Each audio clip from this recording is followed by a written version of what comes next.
Hello everyone and welcome to the podcast. I'm your host Adz.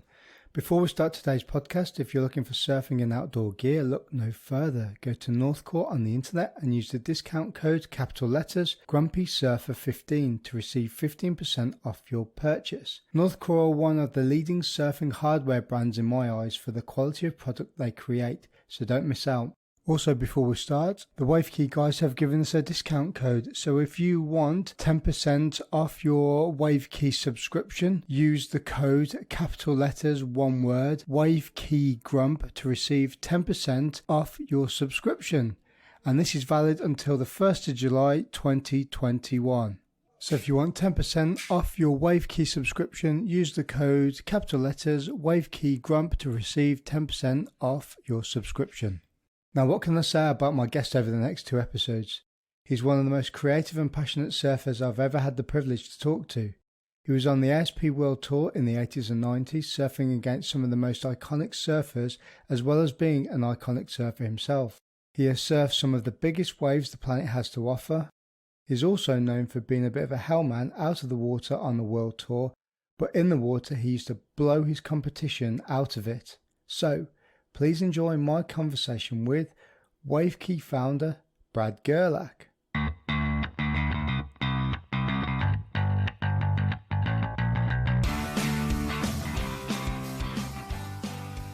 are you up to there? Oh, my son! I got a new board yesterday, and my sons are just, there's a little piece of like foam, and my son's like, "Oh, look, you could just cut it with your hand. Look, Daddy." And they just, and I didn't want to be like, "No, don't mess it up." I was like, "Oh, it's kind of fun." It's like, it's something as a little kid you could overpower, and like you normally can't do that as a little kid. So I was like, "Oh, that's cute," and then of course I didn't have time to really clean it up and shit. And then yeah, I got this new board yesterday. Dude, you gotta see this thing. Look at this. This thing is so weird and cool. Oh wow, look at the tail on that. Look at how it like a wing, like it comes out right here. Yeah. Is there a bunch of channels in the bottom of that too? No, these are just glass, like it's kind of like, oh yeah, it's the coloration in the bottom of it. Yeah it's got like, look at it, dude. Look at how cool it is. It looks like a total rocket ship, man. Yeah, what's the thought in the tail, the wings in the tail? I don't know yet, because I just saw it and then saw a couple guys riding, and I was like, man, that is the coolest idea, because your foot's right here. Yeah. So it allows your foot like a wider space for your foot, and it's possible, that, I mean, it's just a wave riding craft. You can't, all this stuff, and it's like, oh, maybe not. It's got like concave up here and like fired up to try it. Yeah, so I got this, and I got those two Pizels yesterday too. They came at the same time. Okay. And I haven't spent much time at all on epoxies, but I ordered them before summer was finished, and I like before even summer started, and they've been so backed up that they finally just came, and now it's autumn here. And you got the memo for the clear eyeglasses too, right? My missus was talking about blue light from computer screens and your phone screens, and I've noticed a massive difference wearing them. So I don't normally wear glasses. Oh yeah, I didn't even. That's cool. It's a bit geeky, to be fair. Yeah, it kind of did a little chop action there. I'm not surprised, to be honest with you. You are the other side of the planet to me. Like, I'm just going to go ahead and say it. The Australian government's so fucking stupid for them not to like concentrate on having good internet. And I had heard that Malcolm Turnbull had turned down some kind of, like, there was going to be like a super, like, Australia was going to lead the world in the internet, and he turned down the deal. Even this guy, Steve Wozniak from Apple, was saying, I'm moving to Australia because probably the best internet in the world's going to be there. And the guy turned down the deal. And I'm just like, if there's anything for your country to keep you competitive and is to have good internet, because we're so far away from everything. And the guy shut it down. And I got to say, sometimes, you don't want to generalize anything, but you definitely, you can ask to get something custom here, like, oh, could you add like a tomato to my sandwich? Nah, that's just the way they come, mate. You want tomato? You want a tomato? Get out of the farm and get one yourself. But I just like to rib Australians anyway. They have no problem ribbing Americans, so I like to fucking shove it back, and that's why they love me. Or hate. To be honest with you, Australians and New Zealanders and South Africans are pretty discriminatory outside their country anyway, regardless of where you're from. So I told you, yeah. The Kiwis though, they got a funny sense of humor. They're pretty good with their humor, I think. Yeah, I mean, well, I'm still in the military, so we get a lot of Fijians, New Zealanders, South Africans. We get quite a lot of, and they're so dry. The South Africans are so like, you bump your head, or I don't know, you fucking break your arm. They say something like shame, like shame. Fuck, that fucking hurt. But I tell you what, they are the easiest people to wind up on the planet and get absolutely flashed out of the tits. It's amazing. What I'd like to really kind of touch on is we'll talk a little bit about sort of like your background, how you got into surfing, and a little bit about the tour. But what I'd like to kind of focus 3/4 of it on really is what you're doing now with Wavekey. Okay. And it's really, really interesting. It's quite prevalent today, I think. Loads of people are using online stuff and coaches and that. And I think it's pretty cool, especially someone with your stature as well, I got a skateboard. It was when I was about 7 and I started skating and falling everywhere and all that stuff. And then there was a kid that he could have been only 3 years older, but he seemed like already a teenager. I don't know, like maybe he was 12. I don't know what it was, but he had a bike and a surfboard, and the surf was on the back of the bike laid flat with the wheels. And I could see the ocean from where we were, but at 7 years old, it was like, fuck, it was too far away for me. And I just thought, no way, what's he doing? And, oh, where's he going? And I'd say I'm the type of person who's really observant. So if something was different in a situation, I would always notice it. So I noticed this guy, and then I think I asked the guy a few questions, and then he, I can't remember where I got it. I might have got it from this guy or somebody this guy knew, but each year I would get $1 for each year that I would. So on my 8th birthday, I got $8 I got $8. I spent $1 on the ice cream man, and then I bought this surfboard for $7. It was a Bing at a blue bottom. I remember it. One day my dad took me to the beach to try it, and it was a kind of a blown out day, like a kind of a rough sea day. And I wanted to do it. And then when I got out there, it was like really hard, and I didn't have anybody, like, wasn't like, oh, here, I'll take you, I'll show you what to, just do this and this. And I just did it all by myself. And I think when you're doing stuff by yourself, whether you're an adult or you're a kid in the ocean, if it's a crystal, blue, nice, sunny day and the waves are small and they're really, you're like, wow, this is cool. But if it's not like that and you're getting, I know that it's like that every day in England, it's just crystal blue and super nice, but other parts of the world, no, this is the thing. You get this, like, I got ripped around and belted around, and then my dad wasn't paying attention. He was probably reading the paper or whatever, and I came in. I was like, yeah, I didn't have fun at all. I don't want to do that. So that was when I was 8, and then somehow 2 years later, we moved closer to the beach. And one of the days, my friend came over and we went to walk. We could walk to the beach in about 5 minutes, I suppose. And I walked down to the beach. This is in Encinitas, Leucadia, and North County, San Diego. We walked down to the beach. This is 1976. I was 10 years old. As we're going down, it came down to the beach. You had to kind of walk down these steps. It's called beacons. And there weren't that many people around. It's like, it wasn't like, whoa, it's a beach day. It was like, there just weren't that many people around. And I saw the surfboard just laying on the sand, and I was like, you know how I told you, like I noticed if something's out of place. So I'm like, what is that? And I wouldn't leave it alone. My friend was like, let's just go swimming. Like, what do you like? Let's go. And I'm like, but whose board is that? And he's like, who cares? Let's go swimming. I'm like, no, I want to know whose surfboard that is, because it's just sitting there.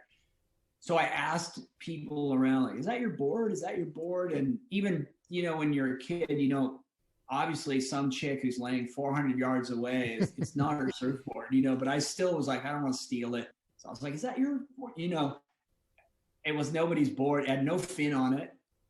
It was just kind of brownish. It had a picture of Jesus Christ on it, like laminated in it, you know, and I took it, I took it down. I said, well, I'm just going to go, you know, if somebody, I'm just going to go stand up on it and stuff. If it's somebody's board, then I'll just give it back, or someone will be like, hey, that's my board, you know, oh, okay. So I just grabbed it. And I remember my friend going, you're so weird. Like, let's go swimming. Like, what are you doing with that? You know, and I was like, dude, look, shut up, man. Like, this is cool. I want to try this, you know, like, you know what I mean? Like, if I wasn't so assertive, I would have been like, yeah, okay, we'll try it, you know, but I was like, fuck you, you know, I'm trying this thing. So I stood up on it, and it started, and it went, you know, like this, because I had no fin on it. And I was like, whoa. And it was a really nice summer day. It was totally different conditions than the time before. And I was like, oh my God, this is so fun. I'm going to go get my other board. The one that the $7 board. And he's like, what are you doing? I'm like, you know, and I'm like, I'm going to go get it. He's like, you're the weirdest kid. Cause I think he was a year he's a year older than me, which is a big deal when you're 10, you know? I'm like, I don't care. I'm going to get this other board. So I just ran home. I grabbed that $7 board, came back, started surfing that day. And I was like, and I tried to tell him, I'm like, this is so fun. And he was just like, you fucking weirdo. And so, and within like a week, I was like, fuck, if I keep surfing every day, I'll be the best surfer in 5th grade. Chicks will dig me. Fuck, this is my jam. This is what I'm gonna do, you know. And and so I started surfing every day. 3 months later, I was at like my mother worked for a real estate agency, and all the real estate agent guys surfed. And so I was like a Sunday. It was like a company picnic, and it was in Del Mar. And I was like, and I came with my mother and my sister and went to the beach, and I surfed with some of the real estate guys. And, you know, like I learned to swim before I could even remember, because my mother was a synchronized swimmer and a former water skier and water ski pro. My dad was an Olympic diver, did diving shows, and they met at this like water show in Florida, and like, you know, so I was around pools and water, and I was like, and for me, the water was just like, you know, and I was so hyper. I used to love the feeling of being at the bottom of the pool and then shooting up to the top, right? I used to, and I only kind of recognize this years later that this is what actually happened. And sorry, I got to put this on pause. And so I took off on this wave, and I fell backwards, and it was a sand bottom place, you know, and I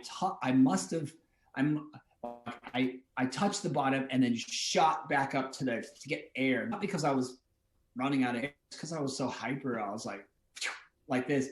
And right as I shot up, the surfboard had continued going down and went underwater in the nose, and then it came straight back and it went boom right in my nose, like hit my nose.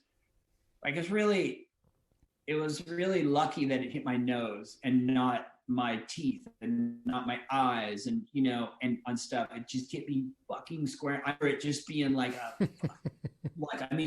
didn't even open my eyes yet.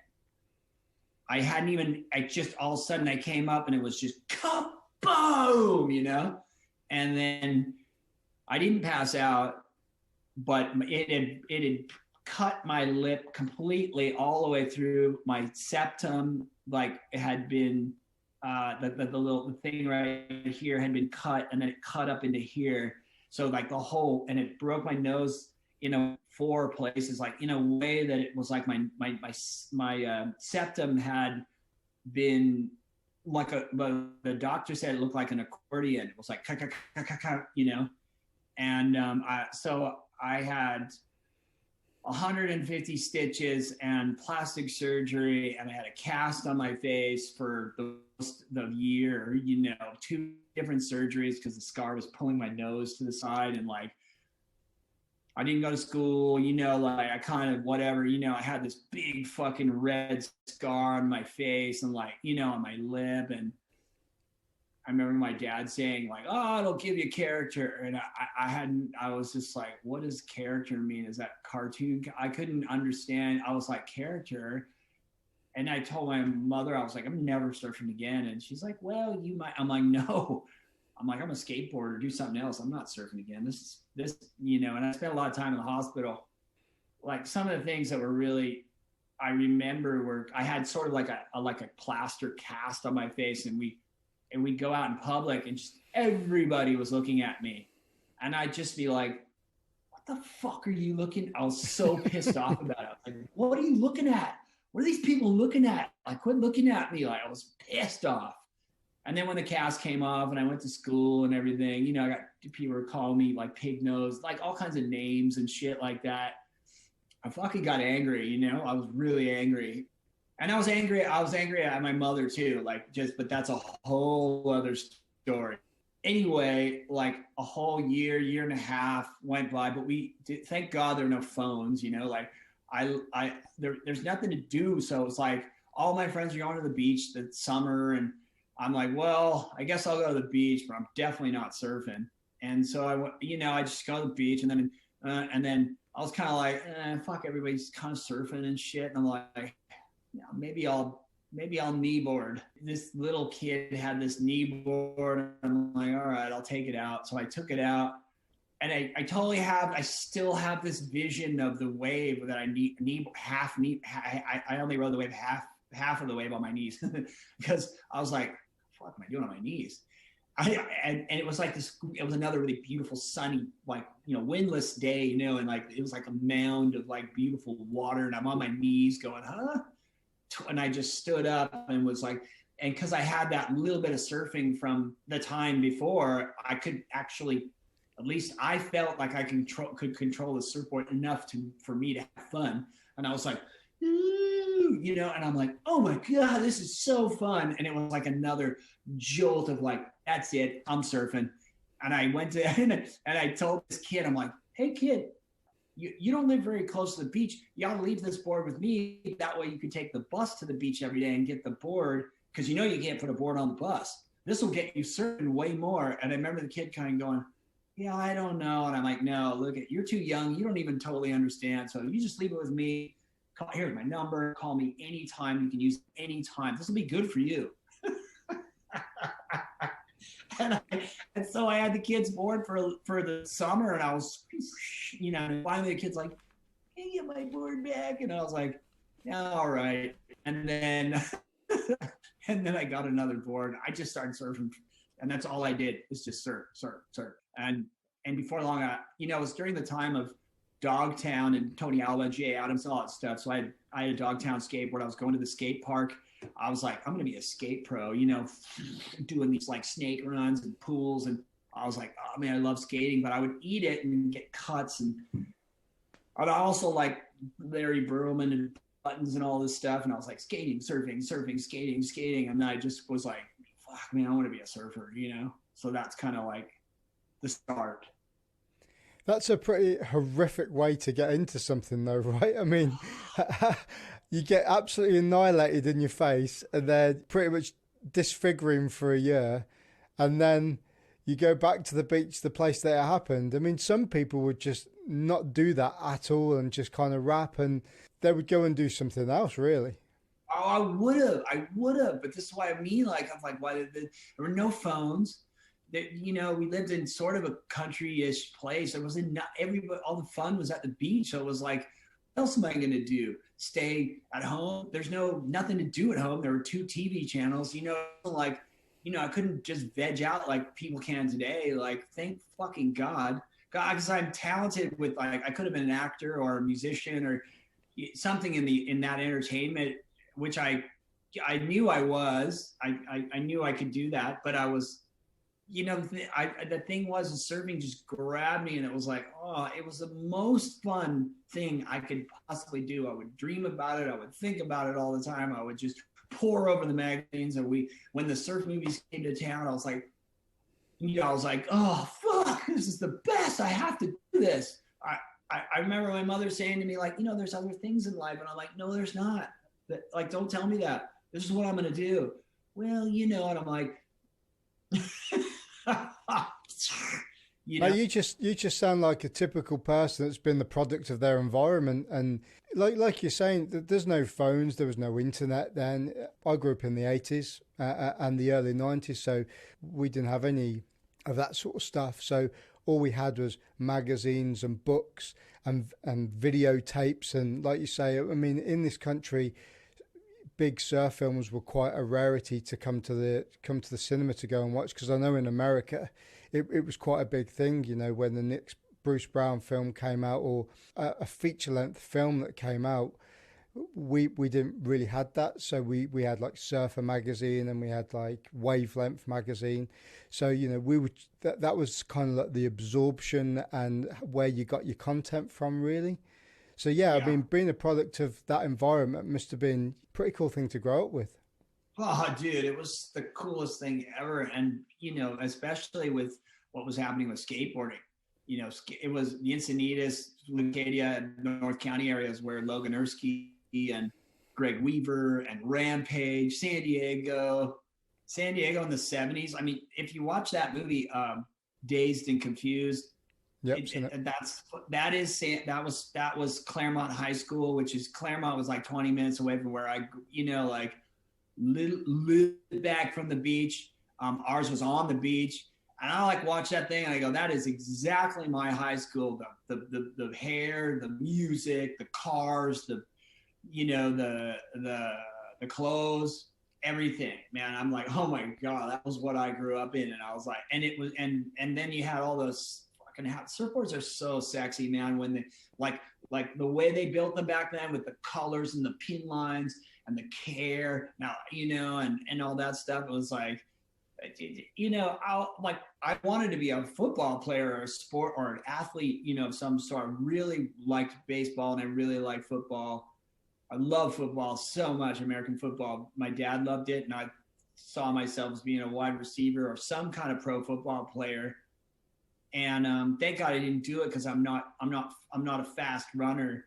Would have got, I wouldn't have made it. I guess that's kind of hard to say, because I mean, if you look at Tom Brady, he was like 100 pick in the draft and all this different stuff. So it does come down to intellect, drive, and humble, self-effacing. Like, I'm not good at this, but I can fucking be good at that. Or I don't know, you know what I mean? Like, it's pretty. I kind of, like, so many things I look back and go, oh, I totally know why I was successful. I had a burning desire to make it. And I wouldn't be, people would say, they would try to discourage me. And I'd be like, there's a lot of really good surfers out, all this kind of stuff. And I'd be like, fuck you, man. I'm going to show you, like, it's just I think it comes from an emotional background from family combined with genes, like both my parents are athletes. I don't know, and then my dad kicked in when I was 17 and started watching me, and my dad's intellect around sport, and not just sport, but artistic sport.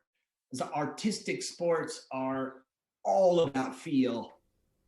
Feel is just, that's what it is. And he's like, if you try too hard, even just a tiny bit too hard, it's inefficient and it doesn't look good, and it just doesn't, there's got to be this. So we've had thousands of hours of talk about excellence and movement. I've been very fortunate that my dad was my dad's Hungarian, and he was, he went to Russia and learned a lot about the ballet and movement, and diving is an artistic sport that you have to look good, you have to project power, you have to project beauty, and it's only 2 seconds or once, and then so with surfing, he just got into surfing and was like, it's slower than diving, and you can see the body in motion and doing this stuff, and he got like totally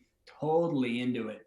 Hugest influence in my life is my dad. But anyway, I just, that time of growing up, and we had like my best friend's older brother would get magazines from Australia, Surfing World, and the pictures were just so dreamy and and it was just like, and surfing just started, and there's like photos of like MR at Burley Heads and in the 70s in pro event, and there's that whole, it's all lush and tropical, and there's like 1,000 people on the beach all watching, and he's just coming off the bottom, and I was just like, fuck, I have to do that, hot chicks on the beach, fucking surfing, rock and roll. Like, I was just like, man, that is the thing. I have to do that. I have to make that my life. Do you feel that because there wasn't that much visual stimulus, i.e. you had the magazines and pictures to look at, where did you find like the style and technique points coming from the earlier days when you don't have technique videos and people that are into technical aspects, i.e. if you do a bottom turn, you keep in your body and your body weight nice and low into the bottom, you compress, and as you come out of it, you're extending out to drive the board back into the face. Did you find, and I know you touched on it a little bit there with your dad, did you find you were kind of learning that as you were going along? Did you really understand that's what you were doing? Or was it just kind of like natural ability and you just tweaked it as you went along? So, I'm going to answer that question, but where I thought you were going with this was I thought really quite fascinating, is I thought you were going to ask me, because there weren't phones and that much visuals, that much accessibility to surfing, you saw it only in magazines and when the occasional movie came, how much more important, or how do I say this, was your imagination in your trajectory to your success, I suppose. And that is so cool, because that is what happened with me, was my imagination, as I saw a picture and then I made my own story up. And so we moved from that spot that was right by the beach, and we moved kind of away from the beach, but not, another 5 minutes or something, not that far, but it was about 3-4 miles away from where I surfed every day. And I decided to leave my board at one of my teacher's house, actually, that lived right by the beach. And I woke up early every day and I skateboarded 3 miles to the beach. And the skateboarding, the 3 miles that I rode every morning was like, I was at Jeffreys Bay, I was at Burley Heads, I was like, oh, here comes that tree, set up, it's MR on the bottom, and I did all of that. And by the time I got to the beach, I was just sweaty, and I'd look at the surf, and my other friends that lived there would be like, it's really bad today. And I looked at it and I'm like, and I had another friend said, if you want to be, I had this guy that it was an older brother, and he kind of talked out of the side of his mouth like this, and he's like one of these, and he's like, fuck, if you want to be good, you gotta fucking surf every day. Like, doesn't matter, fuck, raining, fuck, doesn't matter, you gotta surf every day, every fucking day, if you want any hope of a chance of making it. And like, I basically, I didn't let that slide off my shoulder. I was like, okay, that's what I'm doing then. That's what I'm doing. So a combination of sweaty, but skateboarding 3 miles, and then getting there, and this is before school started. The bus came at like 9:15 or something like that. So I had time. And so I'd go in the water every day. And like, and when I went in the water, sometimes I would pretend I was MR. Sometimes I'd pretend I was Larry Bird and I would copy them and stuff like that. Like I didn't think it was that different. At the time I was just like, this is my way of having fun. But when I look back on it, I'm like, oh my God, that was so critical. And I just soared past my friends, but not right then, because I wasn't the best kid. And other people, it would hurt when other people would say, that kid's way better than you, and that kid's got a great style. And because I was trying too hard, and so when I watch a kid today and I think about, and I look at kids, and when they're before they sort of get coordinated, if they're trying too hard, I'm like, that kid's got potential, because that kid wants it. And so it's really interesting. It's all these things had to fall in place for me. I could never have designed it. I just the running probably connection to it was my heart. I just and also I had a lot of grit too, because of having a broken home, and I just did things myself, and I had a lot of grit. I could be like, oh fuck, I'm doing it myself, and yeah, I didn't wait around for parents to drop me off and pick me up. I was like, I need to go make that one kid has a car. I know that kid, but that kid's got a car. I'm going to go over there and make that kid laugh and like me, so he'll take me to the beach. It's just, I don't know, man. Like what do they say it? The necessity is the mother of invention. Like I used my, and also, you know what else is, by having my nose beaten, like punched in and all that stuff. The same thing with chicks. Like I realized, like I had to make chicks laugh, and because my nose was really swollen, and I wasn't. I was a pretty handsome kid prior to the nose, and I got a lot of attention from girls up. And then when my nose thing, it was like not a girl wanted to know about. I was like, God damn it! I was so pissed off about that. But it made me dig in and pull out some personality instead of looking like a good statue. Like it was just critical. The imagination thing is so key. And then the technical, to answer your technical question. So I didn't know any technical stuff.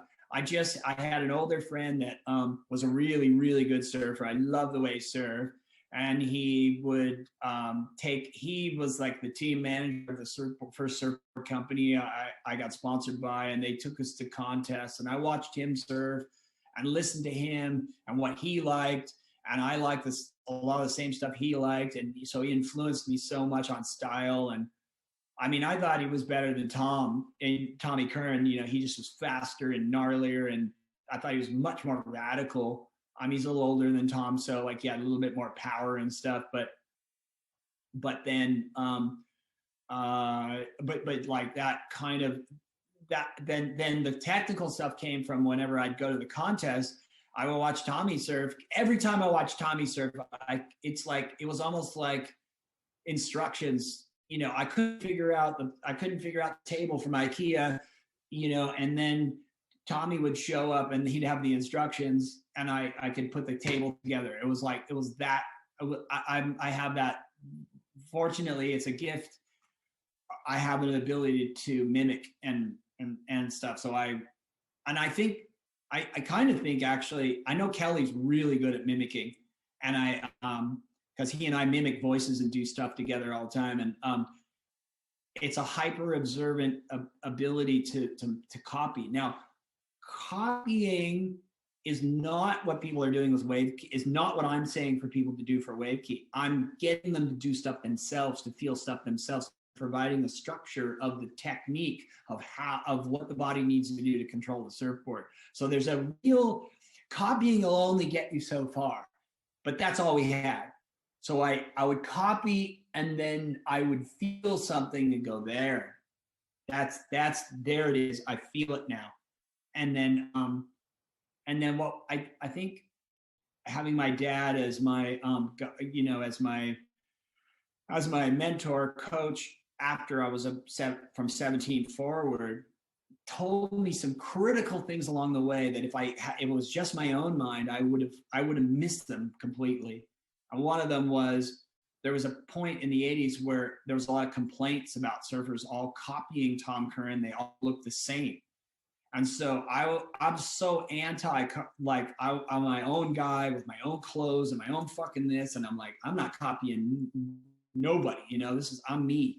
And so when people were saying I was saying that I was copying, I was like, you know, fuck you. This is my own shit, man. To the point of actually being stubborn. And so my dad was like, dude, just copy the guy who does it the best. Just copy it. You're not going to look like him. You have a different body. You have a different approach. You might even do it better. And I was like, really? He's like, yeah, just copy it.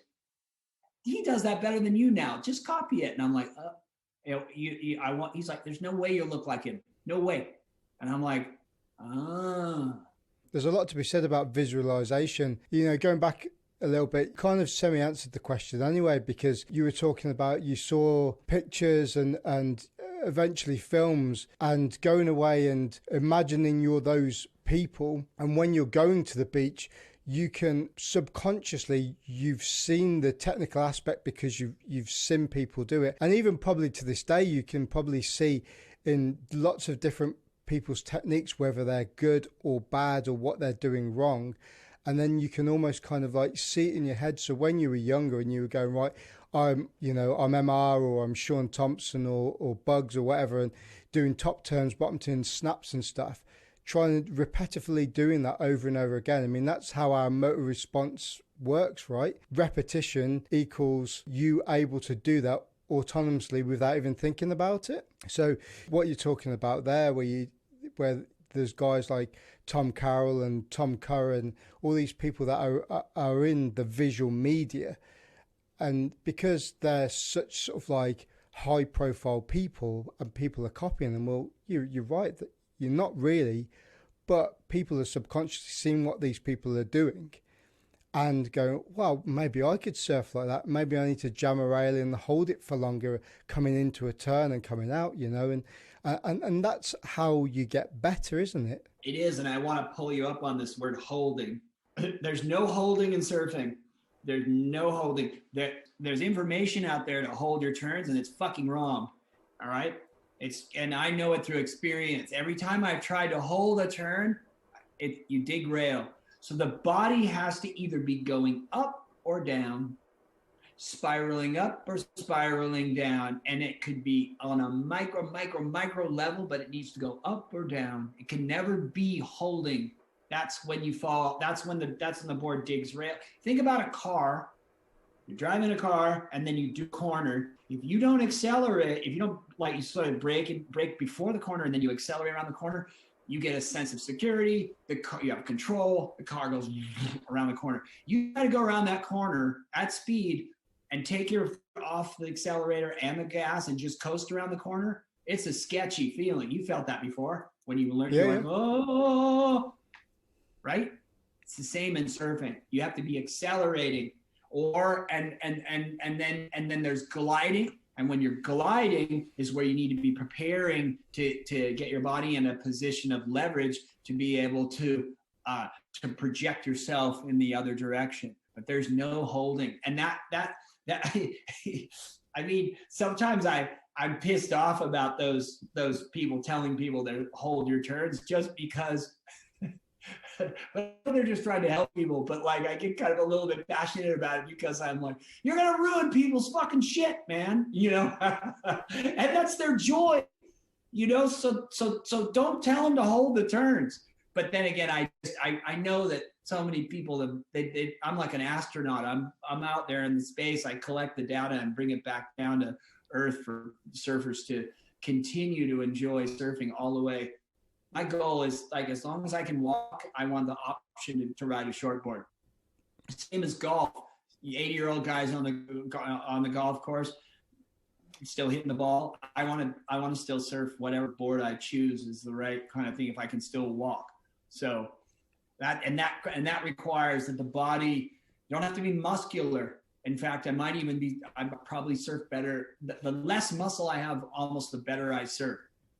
because it's not about muscle, it's about leverage, it's about physical law of feeling gravity and having control by being over the top of the surfboard, stacking your bones above your feet so that you can control the board and you have and you can harness whatever power's in the wave, whether it's a piece of shit wave that people think is terrible, and you harness the power of that thing, you turn that piece of shit into some gold, you get out of the water going, people are like, it sucks out there, and you went out there and you're like, I just had a fucking hero session, that was fun as hell, you know? And it's just, and so I teach wave key because that helps people continue to progress and progress, and that know, in fact, probably when you're not so muscular, that maybe you'll be doing the best surfing you've ever, that the best feeling that you've ever had. You might not be as acrobatic, fucking doing all these things, but it's the best feeling you've ever had surfing. Now, that could be going straight, who fucking knows? But that, if it's the feeling that keeps us coming back, you know? So. Mate, you're getting me amped just talking about this. Yeah, dude, I'm like that, man. I got 16-year-old kids going, God, I wish it was light out. I want to go surfing right now. That's how I knew I was onto something with wave key. I was like, oh, I got a 16-year-old kid going, I'm out there. I'm like, okay, this the hardest audience. Oh, fuck it, man. I was going to talk about this later, but let's do it now. You've been doing coaching for quite a few years. So what drove you to change from doing just regular coaching into doing teaching body movement and mobility and talking about a little bit more about technique with people? What drove you to coming up with the wave key concept? Well, it's kind of, I've been asking myself this kind of question about coaching and teaching. So I think teaching is teaching somebody something new. And then coaching is helping them learn it and get it in, or reminding them that they know it, you know, and I remember this, remember that, and remember this feeling and that, and then quiet your mind, you know, and relax, and turn the dial down a little bit. There's too much tension, turn the dial down. Those are coaching things. And teaching is here. When you're coming off the bottom, for instance, you know, I had a guy send me some footage yesterday. He was doing the bottom turn stuff. And it's like, and he was doing a lot of things right. But as he was coming off the bottom, watch my head, he was going like this with his head on the bottom turn. Right. And so I'm like, no, when you do the bottom turn, your head has to stay forward because you're projecting forward. Just that little bit of doing this versus doing that, the projection is completely different. So that's teaching them something new, you know what I mean? And so it's teaching and coaching. And I found that the coaching part was, I was Parker and Connor Coffin, and I could see that they were, and some other very talented young people, and I could see when they were thinking too much. So I'd be like, oh, you gotta come in and, you know, like, let's just take a break. And like, you know, and I'm kind of like, fuck, I'm trying to teach them something new. And it's like, you know, go out there and try this and try that. And it's really difficult when you're trying something. No, waves don't come. Somebody cuts you off.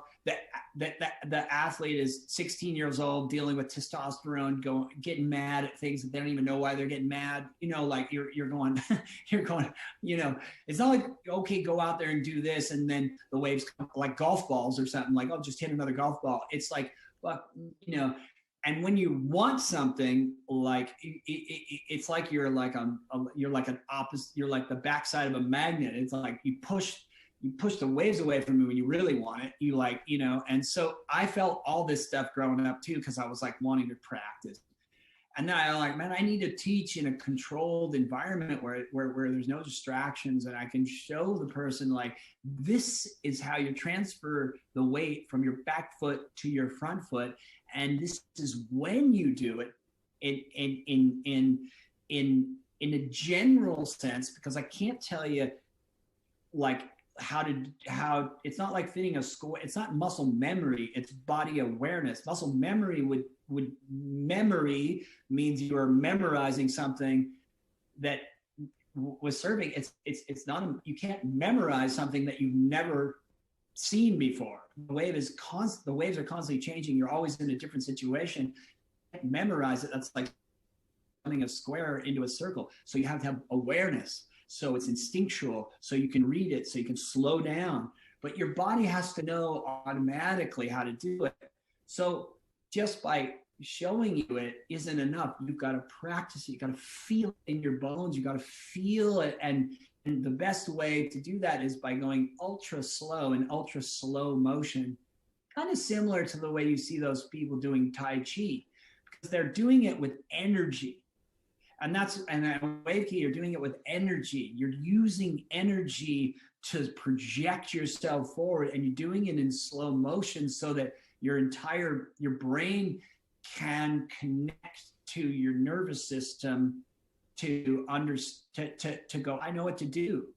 And I mean, this is fascinating shit, right? Because somebody over there on the WSL is saying, oh yeah, watch how he brings his arm and sweeps his arm through, right?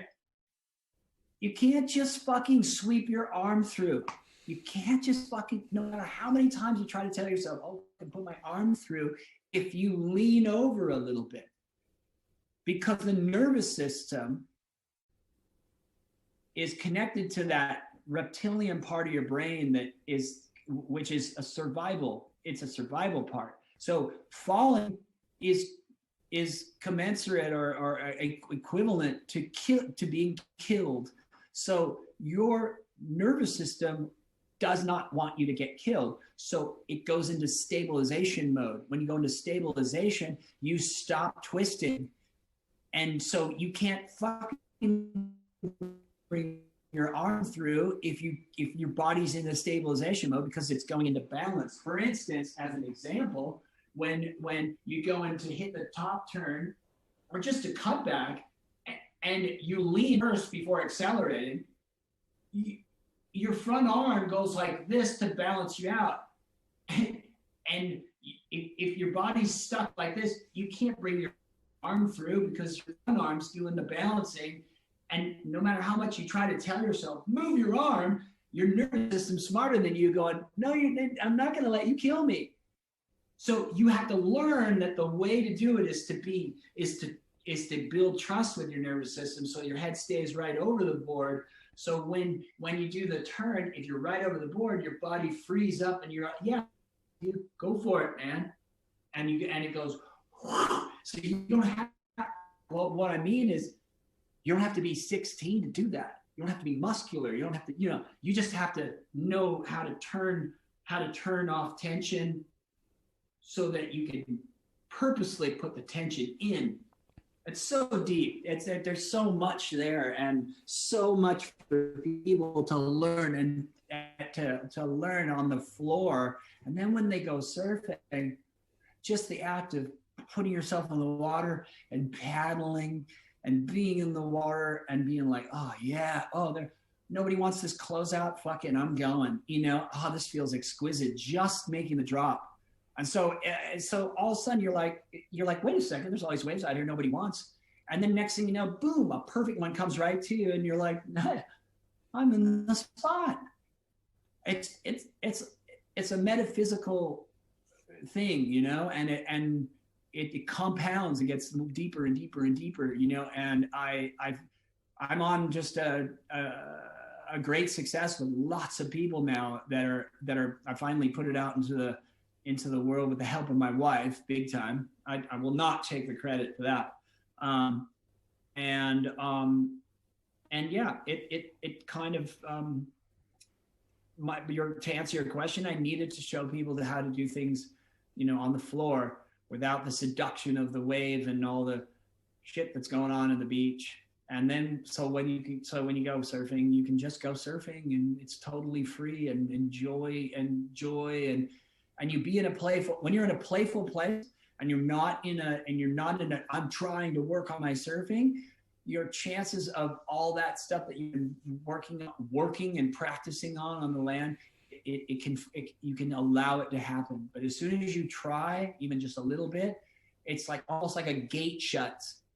It's like, just, nope, we're just not going to let you, your body won't, your body needs to be like a symphony. It needs to, every instrument has to be like in time with the other one, you know, and then you have these like, you know, surfs that are just like, wow, this is why I surf, you know, and that's the whole point of what I do, you know. A lot of the things you're talking about there are also, would you say they're also part of being relaxed and comfortable within your environment as well? Because being relaxed in a 3 to 4 foot day compared to a 6 to 10 foot day for the average person is a very different situation. I'm going to tell you this one is, if you own your takeoff and you go, the thing I do the best is take off.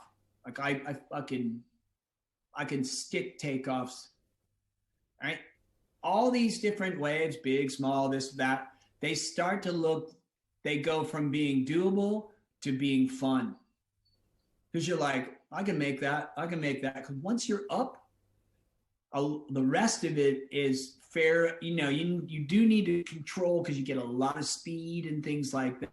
But it's the takeoff, and the takeoff that's the base thing that I do. And if you do 4 minutes, you do a short practice, which is a short takeoff practice, which is 7 repetitions. It takes you a little over 90 seconds, maybe 2 minutes, and then and on the front side, and then the same on the back side. So if you're doing a total of 4.5 to 5 minutes a day, and that was your minimum, then you know what I mean? That is what I think will keep everything oiled. And, you know, the rest of it, if you have more time on, you know, 3 times a week, and you go, oh, 3 times a week, I got a little more time, I'll go into the bottom turns and the top turns and the cutbacks and the things like that. You know, I mean, oh, it's the weekend, I got an hour, I'm just going to go into the park and just fuck it. I'm just going to, you know, and someone might be like, are you doing Tai Chi? And you're like, yeah, it's a form of Tai called wave key, you know, and you know, oh, cool. Oh, thanks. You know, so you don't have to be like, oh, surfing.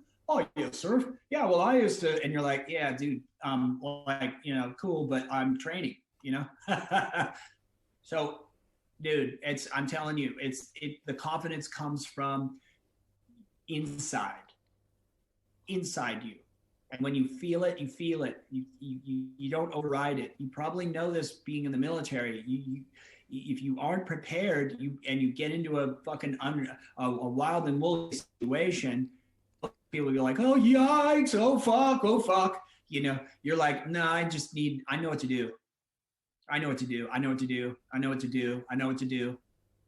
And you know what I mean? It's so similar. I used to think about that when we were out at Jaws. I'd be like, dude, this is like being at war. Fucking, we could die today. Look at that fucking wave. Oh my God. You know, like, oh my God. I'm like, fuck, what time is it? It's only 9:30 in the morning. Fuck. I wish it was 3. You know, it was like so stressful.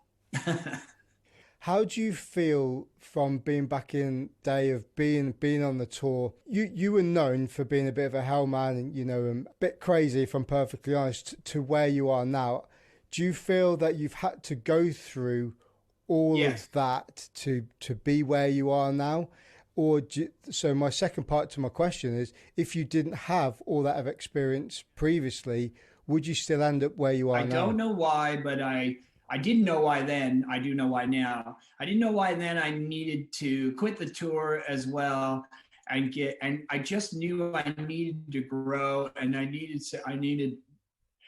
I felt like I've been one of those people that I have to know people.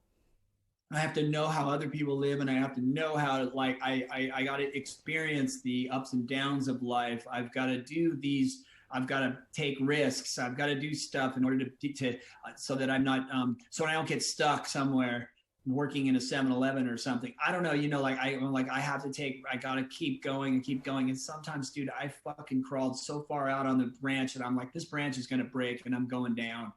I really did it this time. I really took way too much of a chance here. I'm way out here, and I'm like, God, I'm so stupid, you know. And I'm like, God, why didn't I, you know? And but I really needed the social the social connection to the surf world from, and beyond, wherever we traveled and wherever we went. I wanted to taste all the foods. I wanted to bang all the different types of chicks. My dad told me to do it. He's like, get out there and bang a lot of different chicks, and you need to do it. Like you don't get married too early. I didn't get married till I was 50, but like I would have liked to have gotten married a lot earlier, but I never met the right one, and I have now. But I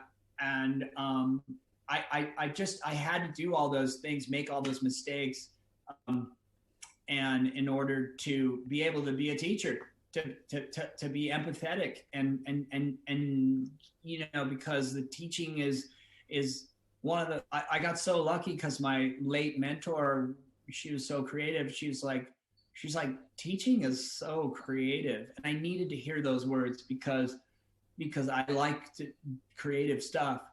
And I was like, you're right. She's like, it's just amazingly creative because each and every student has something else, and they're like a puzzle, and like, you just don't know what you get. And